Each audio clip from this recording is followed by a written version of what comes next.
गोस्वामी जी महाराज कहते हैं कि जो बालक जितना सुख भोगने की इच्छा रखता है वो कभी विद्या ग्रहण नहीं कर सकता। जितनी छूट दी जाती है बालक उतना ही बिगड़ता है।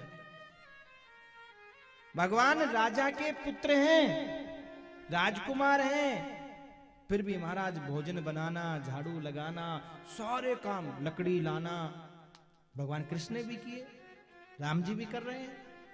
और जैसे एक साधारण बालक गुरुकुल में रहता है ऐसे ही भगवान रह रहे हैं।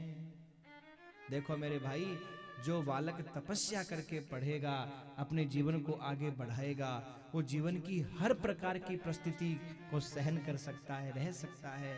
और जो केवल महाराज हाथों में फूलों में रहा होगा, वो थोड़ी सी महाराज बात होते ही, एक मुझे याद नहीं आ रहा उस राजा का नाम क्या था, इतिहास का कोई एक राजा ऐसा हुआ है कि महाराज किसी राजा ने आक्रमण कर दिया उसके ऊपर, और महाराज अंत में वो पकड़ा गया, भाग नहीं सका। तो उससे पूछा कि तू भागा क्यों नहीं?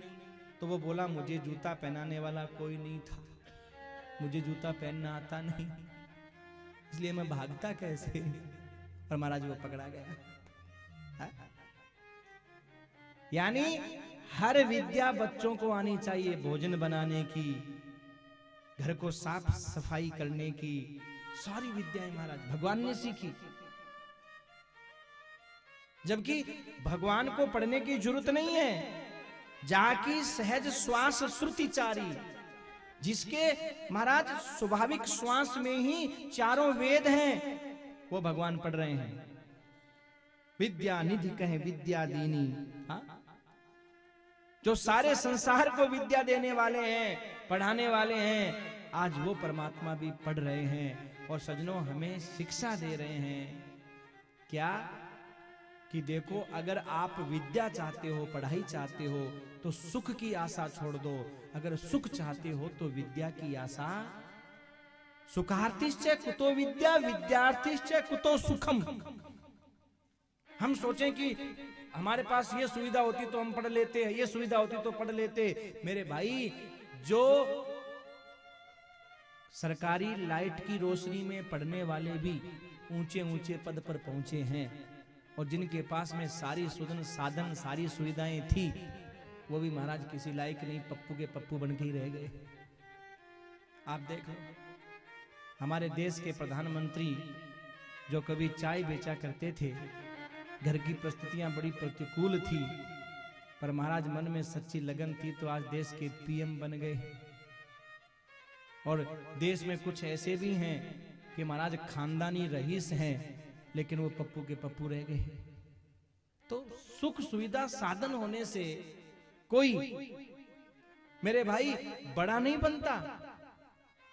जो सुख में रहता है वो मेरे भाई कभी विद्या ग्रहण नहीं कर सकता। सुखार्थिश्च कुतो विद्या, विद्यार्थिश्च कुतो सुखम। यही बात यहाँ भगवान ने बताई है।